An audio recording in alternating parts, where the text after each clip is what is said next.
अस्सलाम वालेकुम स्टूडेंट्स। आज की इस वीडियो के अंदर हम बहुत ही इम्पोर्टेंट टॉपिक पढ़ने जा रहे हैं, वो है लिमिटिंग रिएक्टेंट। लिमिटिंग रिएक्टेंट क्या होता है, फिर कॉमन एग्जांपल से मैं आपको ये समझाऊंगा, क्योंकि केमिकल इक्वेशन में समझना मुश्किल काम, और फिर इसके न्यूमेरिकल जो है वो हम सॉल्व करेंगे, क्योंकि इसका न्यूमेरिकल आपके एग्जाम के अंदर लाजमी हो, कोई सा भी बोर्ड हो, चाहे वो कर्डन बोर्ड हो, चाहे वो आसान बोर्ड हो, चाहे वो कराची बोर्ड हो, चाहे वो आपके पास जो है वो आसान बोर्ड के अलावा जाओगी। हम स्टार्ट करते हैं बेटा limiting reaction. Limiting reaction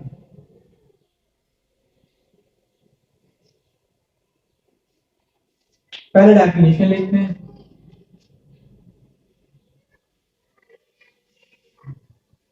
limiting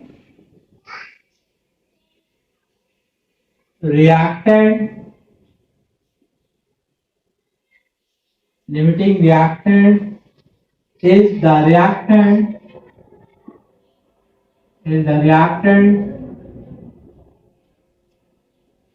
which produce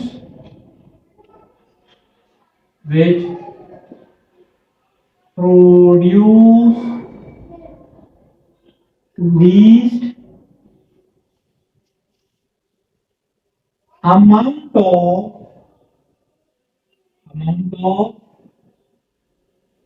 product due to complete consume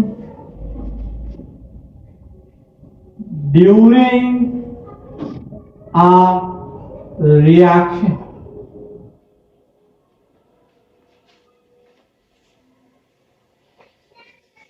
Such reactant is called limiting reactant.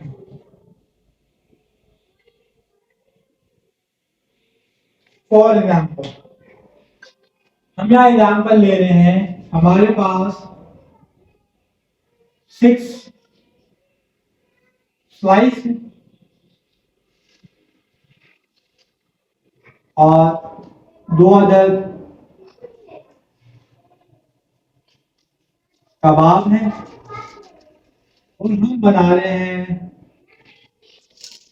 Sandwich.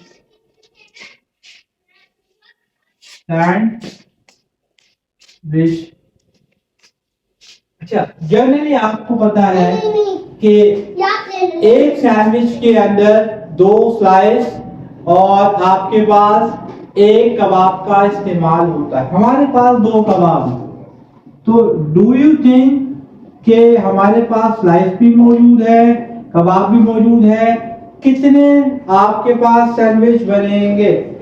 ठीक है, ये आपने बताना है सैंडविच कितने बने। तो यहाँ 2 सैंडविच ही पॉसिबल है, क्योंकि एक सैंडविच में 2 स्लाइस और एक अदद कबाब इस्तेमाल हुआ है, तो उसका मतलब कबाब 2 हैं, तो आपके पास 2 कबाब के लिए 4 स्लाइस इस्तेमाल हुआ है। 2 स्लाइस आपके पास रिमेनिंग है, 2 स्लाइस आपके पास क्या है? रिमेनिंग है, रिमेनिंग। और ये आपके पास खत्म हो गए सैंडविच, आपके पास 2 बने। देखो स्लाइस तो 2 हैं, कबाब नहीं। सैंडविच और बन सकता था अगर स्लाइस होते, स्लाइस है नहीं, इसका मतलब ये जो सैंडविच कम बने हैं, प्रोडक्ट कम बनी है, वो कबाब की वजह से बनी, और कबाब खत्म हो गए। तो खत्म होने का मतलब है कि ये जो आपके पास खत्म हो गए, ये कहलाएगा लिमिटिंग रिएक्टेंट। और ये अभी आपके पास मौजूद है, ये कहलाएगा सब एक्सिस भी कहते हैं, और इसको हम नॉन लिमिटिंग भी कहते हैं, non limiting reactant, non limiting reactant. तो ये डेफिनेशन लिखी हुई, ऐसा रिएक्टेंट जो आपके प्रोडक्ट कम बनाए, कम से कम आपकी प्रोडक्ट बनाए। वजह क्या है कि वो केमिकल रिएक्शंस के दौरान कंप्लीटली कंज्यूम हो जाए। लेकिन दो कबाब थे, दोनों कंज्यूम हो गए, दोनों कंज्यूम हो गए। स्लाइस अभी भी रिमेनिंग बाकी है, तो दो स्लाइस बाकी हैं। तो ये स्लाइस जो है आपके पास एक्सिस या आपके पास नॉन लिमिटिंग कहलाएगा, और कबाब आपके पास क्या कहलाएगा, लिमिटिंग कहलाएगा। अगर यही एग्जांपल बेटा मैं आपको केमिकल रिएक्शंस के थ्रू देता तो शायद आप ये समझ नहीं पाते कि लिमिटिंग रिएक्टेंट कैसे आइडेंटिफाई करते। इससे तो आपको समझ में आ रहा है जो प्रोडक्ट कम बना है वो लिमिटिंग रिएक्टेंट कहलाता है, और जो आपके पास ज्यादा अमाउंट में हो रिएक्टेंट वो कहलाता है आपके पास axis.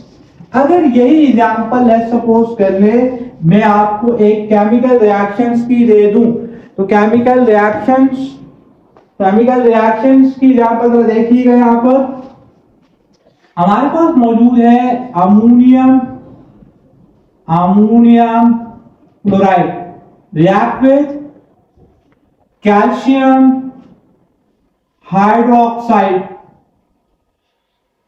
it form 1 mole of calcium chloride plus 2 moles of ammonia gas plus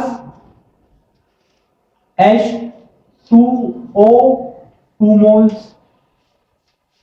let's suppose कर हम ये कह रहे हैं कि इसकी अमाउंट है 100 ग्राम, इसकी अमाउंट भी आपके पास है 100 ग्राम, दोनों 100 ग्राम है।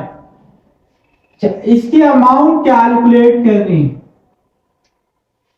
पहली बात तो ये बताइए कि आपको दो रिएक्टेंट का मास जब भी दिया होगा तो आपने लिमिटिंग रिएक्टेंट कैलकुलेट करना है। आप आइडेंटिफाई नहीं कर सकते कि इन दोनों में लिमिटिंग रिएक्टेंट कौन सा है, पहले कैलकुलेट करोगे फिर आइडेंटिफाई होगा कि किसके मोल आपके पास कम हो रहे हैं। तो 100 ग्राम ये भी है, 100 ग्राम ये भी है। अब बताओ कि लिमिटिंग रिएक्टेंट कौन सा होगा, मुश्किल काम है इस तरीके से आइडेंटिफाई करना। तो पहले हम इसको आइडेंटिफाई करेंगे by the help of calculation, वो इंशाल्लाह हम आपको न्यूमेरिकल में सिखाएंगे। बहुत ही इंपॉर्टेंट न्यूमेरिकल है, फिर आपको कह रहा हूं ये न्यूमेरिकल आपके एग्जाम में लाजमी आएगा।